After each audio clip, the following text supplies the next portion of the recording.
Can anybody tell me different jobs that you think it takes to make a movie? A director, a filmmaker, and a person who holds that little voice maker. And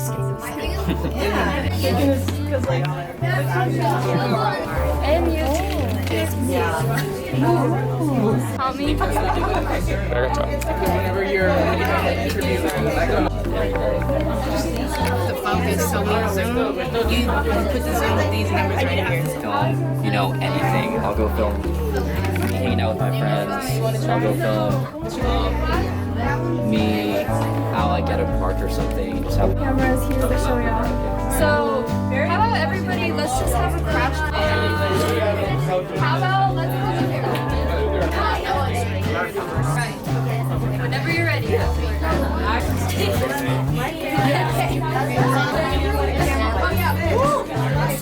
Has everyone got a chance to touch the camera, look through the camera, kind of see how it works?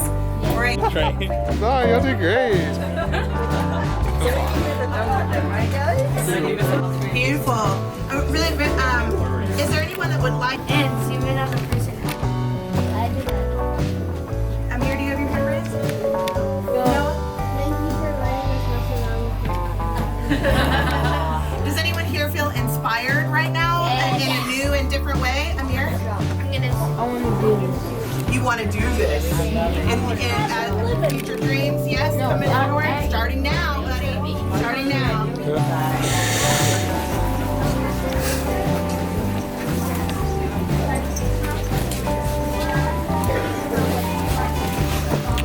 Everyone's in line and so quiet. I'm so proud.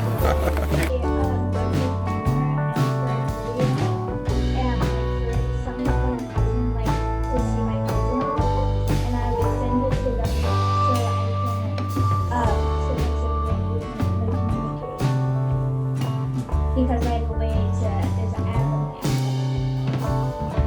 That's awesome, Natalie. And I saw that Noah, you wrote laptop, my mom's phone. Have you tried using your laptop or your mom's phone to make videos before? Yes, I have. I use my mom's phone to make stuff. It's pretty easy. Experience, right? Once you start shooting.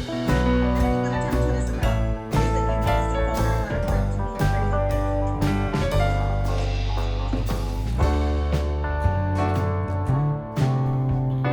Hi, my name is Joseph. What's Phyllis Bruce? I have a really fast question.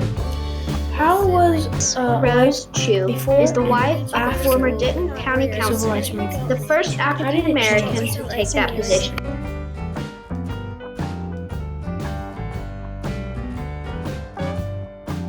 Hello, I am Noah Reed, and these are my questions for Phyllis Bruce. What inspired you to start the Ebony High Stepper group? Just because of me being a majorette in high school, I wanted my girls to enjoy the fun of marching and drills and just having a lot of fun. And we would march all over the streets of Denton, and we used Moore Street Baptist Church parking lot until we to do our drill. What was it like growing up? During that time, our girls were not able to be cheerleaders or majorettes or anything in the public schools when they integrated. And I started a neighborhood girl team. I only started out with my girls, which I have 3, and 2 of their friends. And we were practicing in the street, and some more girls said, well, can we join you? And I said yes. And so I ended up with about 15 at that time. We didn't have uniforms. I made black skirts and white blouses, and they marched in the, at that particular time, since they marched, I had more girls. I ended up with 30. So my neighbor and I made their uniforms, and we bought white tennis shoes, and we all got together and made pom-poms put on their shoes. And we ended another parade, and that parade we won most attractive and most dedicated. We got 2 trophies. is there anything you want people to know about you? Only thing that I really want people to know about me is that I'm a child of God. And I will do whatever it takes to make the world a better place, or make Denton a better place for these young people.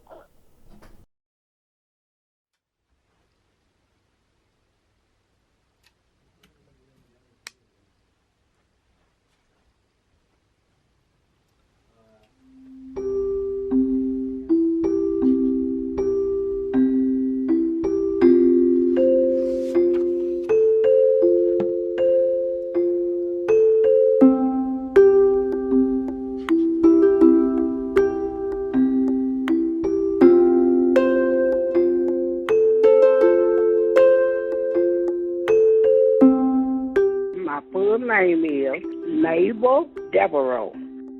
I came from Powder Point, Texas, which is 20 miles east of Denton. Our school, which was Booker T. Washington, went to the 9th grade. And the only high school that was closer was Fred Moore in Denton, because Denton was the only high school that was where the black could go. All these little towns, Sanger, Quorum, Powder Point, all the little towns around had to be bursed into Fred Moore. We all had to come to Fred Moore. But I really started playing basketball before I finished. So I would always slip down here, come to Fred Moore, and play with the girls down here because they had a team, but they were really not that good. When I graduated from Powder Point, Booker T. Washington in 50, I started going to school there, and then I joined the basketball team. They did not have a captain. They really didn't have no jackets, no nothing. So I asked if I could become the captain. They voted for me to be the captain, and we were good.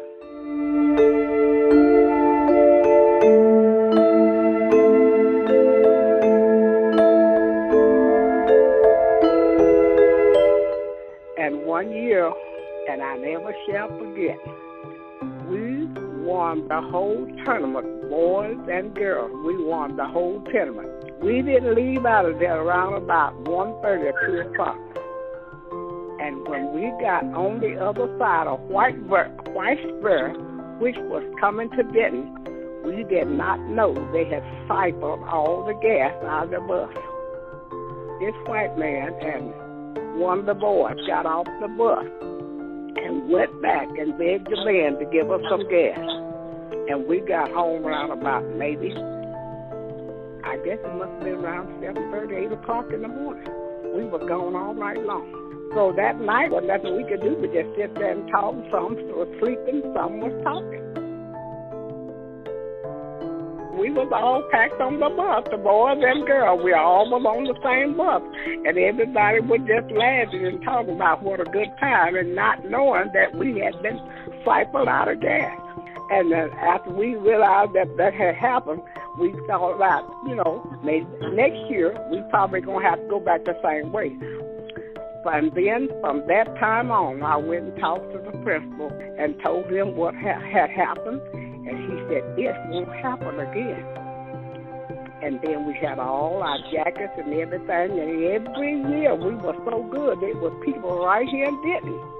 Matter of fact, the lady that was one of the people, she said every time they say Denton girls had a game, I told her I got to go. I got to go see Mabel play. She is so good. Every time we have a game, we had a packed gymnasium. I mean, when I say packed people from all around came to see us play.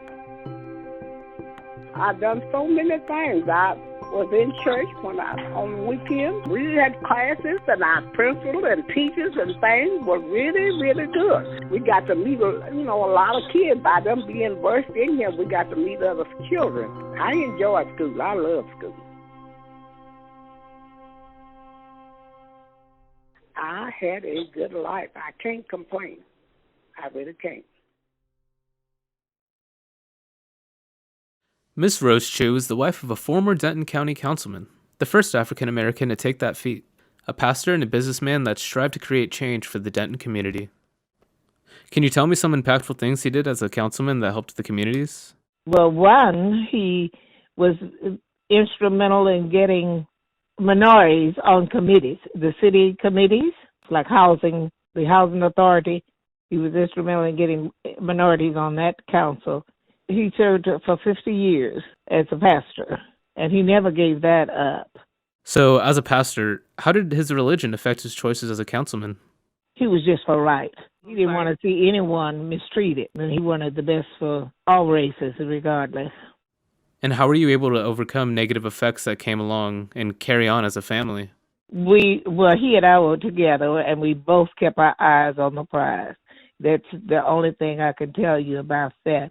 We kept our eyes on Jesus Christ, and whatever we did in the name of the Lord. Do you think the Denton community is stronger now than before? I'm speaking from an African-American perspective. They are not as active as they were during his time. Most of those people have gone on. I think the younger people are looking at it. It's my right to do this. It's my right to do that. And I, and not looking back, seeing what other people are going through. How are you doing during the times of COVID-19? Do you have any advice for the current generation trying to get through the virus? The best thing I can speak of is from my faith. I know that we're going to overcome, and that we need to adhere to the rules and regulations that have been set by our city, our state, and our nation. And one does not supersede the other. You need to get a little bit of all of it and try and survive during this time. Miss Dorothy Minter is a longtime Denton County resident and experienced educator. She overcame many hardships that led her to graduating from the University of North Texas and writing a series of children's books. This is her story.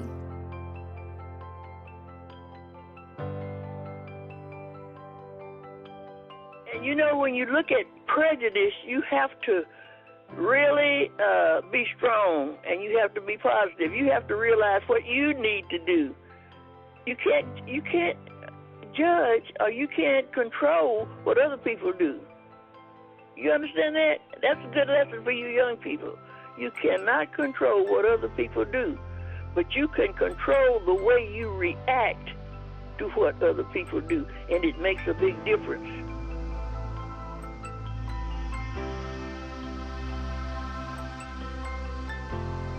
Did you notice that I never applied for a single job?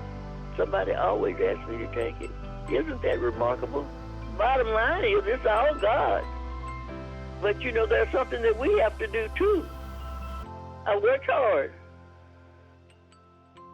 They knew that if I said I would do something, I would do it, and I would do it to the best of my ability.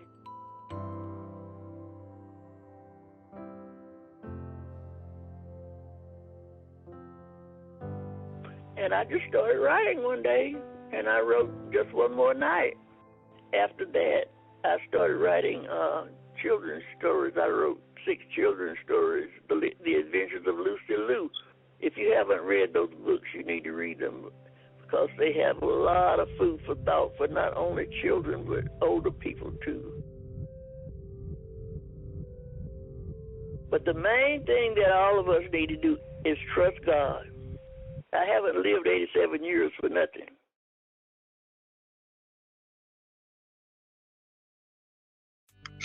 Well, this is strictly Logan talking to me. I could not wait to get back to that state. My childhood was so great here in the city. And I knew that if I came back here, that they'd have an opportunity to grow up in a smaller community. So I knew they would be safe.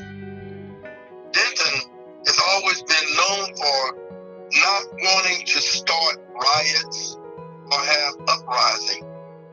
They knew how to pacify the colored community to a point whereas that there was never any type of rioting or really civil unrest. That period of time, they came and told the community back in 1921 that they had to move. And that's how we moved to what we call today Southeast Denton. Can you tell us about the transition from a segregated neighborhood to an integrated neighborhood? We attended Fred Moore School from elementary all the way to high school. And of course, that school is in existence today. There were still some problems with name calling for a short period of time. But once those guys got out there and started playing football, things slowly changed to the better. So the transition was what I heard after I left.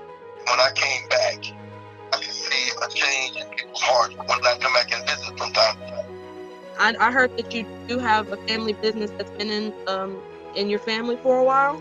My uncles, my great uncles, they were always involved in something as far as anything from hauling, involved in some lumber work. My uncle was Logan. He's the provider of the shop. He worked there. And later on, he bought the business from the white man, but he still worked there as an employee. And then later on, he was able to put his name on the business. So you figure in the early 1950s, it's always been a Logan shoe shop. What is something you want the people to know about you or take away from your experiences? You go and represent not only the black community, represent God, represent your family, just do the right thing, because it's just right to do right. It just turns out right. Now, there are going to be some ups and downs, but that's okay. I mean, life has just been so sweet and so good for us. When you have objectives and goals, and you work on those objectives and goals on a weekly, monthly, yearly basis, and treat people the way you want to be treated, it sounds so simple, but it's just still so profound. It just works.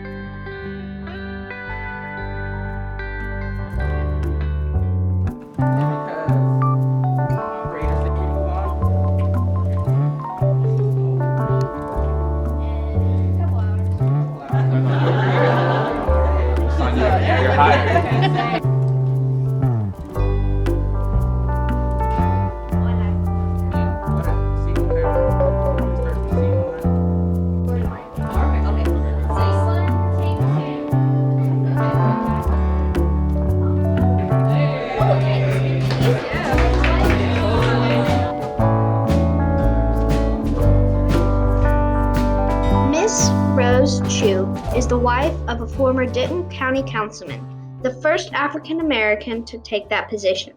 A pastor and businessman that strived to create change for the Denton community. My faith was not as strong when we first got married, and I did not understand the goings and people calling all the time. Our phone was ringing constantly, and I did not understand that at first.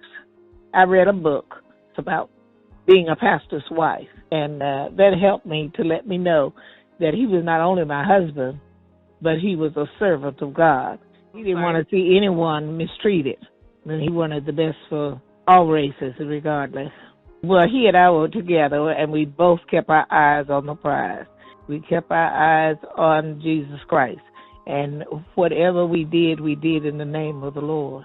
Did you go to the St. Andrew's Church? Yeah, grandfather used to tell me all the time of the stories that happened when they were building the St. Andrew's Church of God in Christ. They were devout members and not blameless. And he said that they would be building the church and the clans would come by and set it on fire or put a cross in the middle of where they were working and set it on fire. And they would run and put it out and use those crosses to build the altar in the church. I was going to say my grandfather also was a plumber, and he was a street called Wainwright here in Denton. People, do you know why your grandfather became a plumber? He did most of the plumbing on Wainwright Street to all the black community, because where he worked, people would get tired of their toilets and commodes, and they would tell him he could have them, and he would bring them to our house. He put them in our backyard. Then when he got a connection, he would put a toilet inside somebody's house and build a little room and make them a bathroom. So we were one of the first ones to have an inside toilet and with an inside tub. And people would come over to see our tub, how the water would run out of it, and you didn't have to pack a tub and fill it with water. And we thought that was amazing that they would come to our house to see that. What I did was I decided to use the back of my phone. My phone too. I got this tripod that Record yourself by pressing the red button, and then if we give you a script, like say, how did you feel when you did this, Miss Dorothy Minter? And then you stop and record, and then you can. Where did you go to school and what were your experiences? This is Mabel Devereaux. She graduated from Fredmore High School in 1954 as captain of the girls' basketball team at her school. She has been a part of the Denton Black community for the last 60 years, and today she is a part of the Denton Women's Interracial Fellowship. This is her story. I came from Powder Point, Texas, which is 20 miles east of Denton, because that was kind of during the integration time where we were not integrated. You know, when we integrated, everybody said, well, it's over. And I said to somebody, never. I don't care how much we integrate and how all things go. We're always going to have a problem. We have struggled all our life, and I feel that we're going to have to keep fighting with God on our side. When you sit and look, I mean, we have not come to the picture to where we're going to be completely free. There's prejudice all around because of the Interracial Fellowship was founded. We don't have very many problems here. And it's a bunch of black ladies and a bunch of white ladies got together. And that's how we become the Interracial Fellowship. And we still do meet. I enjoy school. I love school. I was a cheerleader. I've done so many things. I was in church on weekends. I went to church. I worked in the church. I've done so many things in this community. Stay in school. Get your education. Fight for what you want and keep God on your side. And I declare if you keep God on your side, you're going to be a winner. So it kind of depends on, how you get along with people and what kind of way, how you treat people, how you speak to people, how you talk to people, how you carry yourself. Be careful, because everybody's watching. And all I can do is say, and I'm going to still say it, not ashamed to say it, hold on to God's unchanging hand. That's all I can tell you.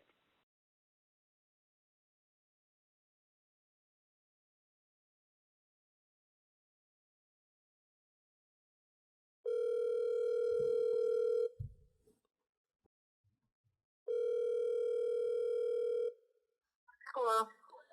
Hi, is this Phyllis Bruce? Yeah. I heard that you started the Ebony High Steppers. Could you tell me about that? Yeah. Yes. During that time, our girls were not able to be cheerleaders or majorettes or anything in the public schools when they integrated. And I started a neighborhood girl team. I only started out with my girls, because I have 3, and 2 of their friends. And we were practicing in the street, and some more girls said, well, can we join you? And I said yes. And so I ended up with about 15 at that time.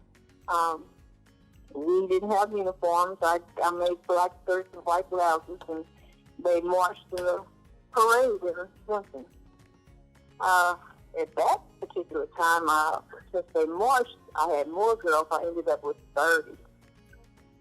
So my neighbor and I made their uniforms, and we bought white tennis shoes, and we all got together and made pom-poms to go on their shoes. And we ended another parade, and that parade we won most attractive and most dedicated. We got 2 trophies. But it was all because I was a majorette in a black school, and I wanted my girls to have fun. That was the main thing. Have fun. Stay off the street. Do something educational or fun. What has changed? I think the districts have changed because now it first it was to be anything in the high school, being a person of color, it was like a popularity contest, and if you weren't popular with the group, then you didn't get it. But now, if that's what you want to do, and you have the skills, you can do it. I think that's the change. How was life before and after the Civil Rights Movement? How did it change? Thank you. Mm-hmm. They tell us, you guys are living in Candyland.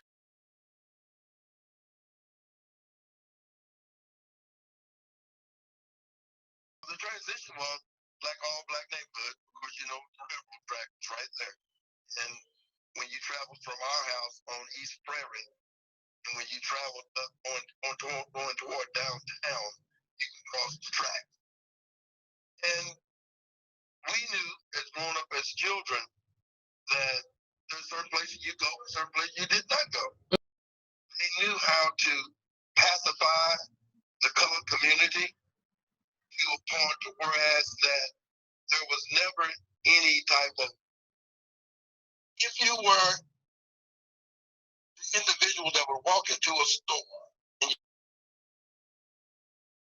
you wanted to try on clothes, that was never an issue because people never wanted to insult you to the point whereas that you could cause any kind of civil unrest. 27 East Prairie Street to the bus stop was only half a block. But when you got on the bus, they never told you as a child at the age of 12, 13, 14 years old, they never told you to go to the back of the bus. And then it just sat down. No one ever said go to the back of the bus. Not in Denton.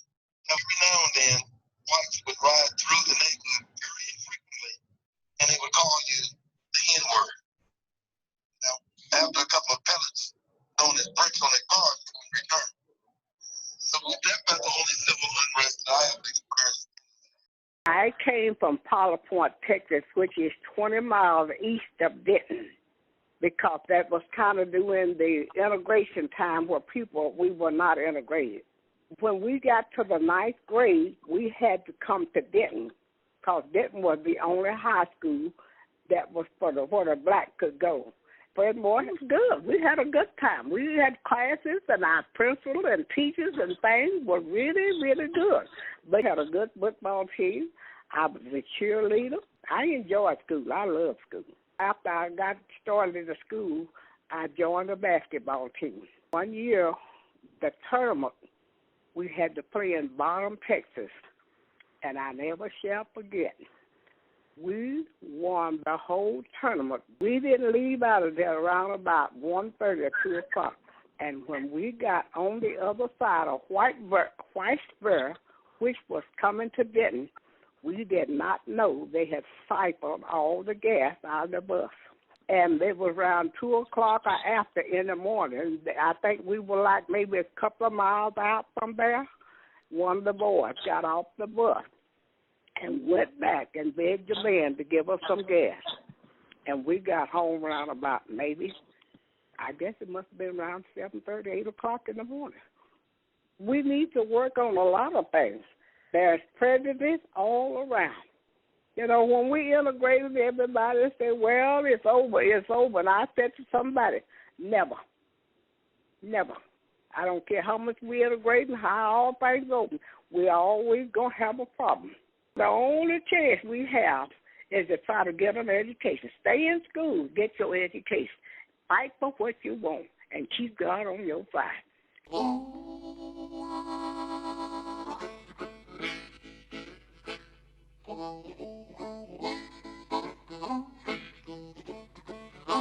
This is Reginald Thomas Logan. Dating all the way back to 1897, the Logan name has stood tall in the Denton community for many years. Bye, bud. Bye. There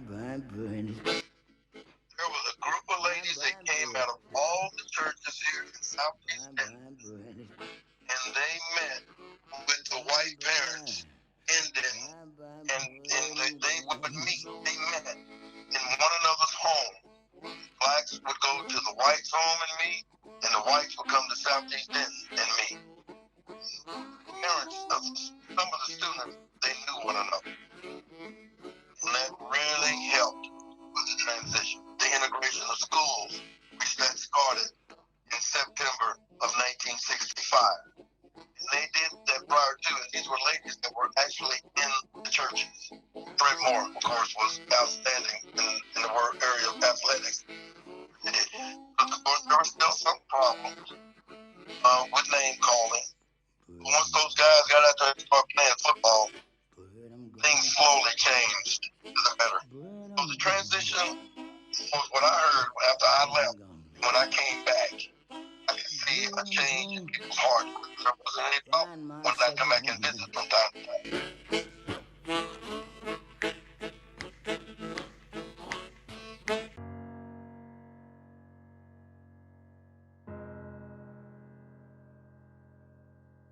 I graduated in 1961, and I started in 1958.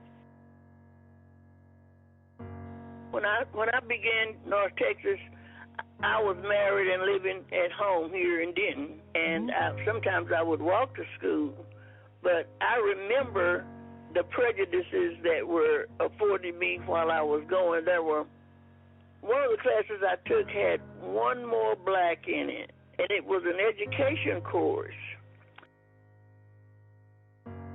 And you know, when you look at prejudice, you have to really be strong, and you have to be positive. You have to realize what you need to do. You can't judge, or you can't control what other people do. You understand that? That's a good lesson for you young people. You cannot control what other people do, but you can control the way you react to what other people do, and it makes a big difference. I guess the rest is history. Okay, my full name is Mabel Devereaux. We have not come to the picture to where we're going to be completely free. You know, when we integrated, everybody said, well, it's over. And I said to somebody, never. I don't care how much we integrate and how all things open. We're always going to have a problem. Just because last week, I believe it was, with all this stuff going on, the virus and things, and they took it off the TV. I was sitting there watching, and they said racial problems have already started, but they took it off. You ain't heard no more about it. So we're not going to ever be free, as far as I'm concerned. I don't think we will. I don't think God intended for us to be. I really didn't. We have struggled all our life, and I feel that we're going to have to keep fighting with God on our side. It kind of depends on, you know, how you get along with people and what kind of way, how you treat people, how you speak to people, how you talk to people, how you carry yourself. Be careful, because everybody's watching. And all I can do is say, and I'm going to still say it, and I'm ashamed to say it, hold on to God's unchanging hand. That's all I can tell you. It was so wonderful to see you all. Really great. And I wish all of you at UNT a successful rest of your semester. And thank you for being a part of our, or thank you for inviting our class to join yours. Thank you everybody for having us and for letting us into your classroom to teach y'all what we could.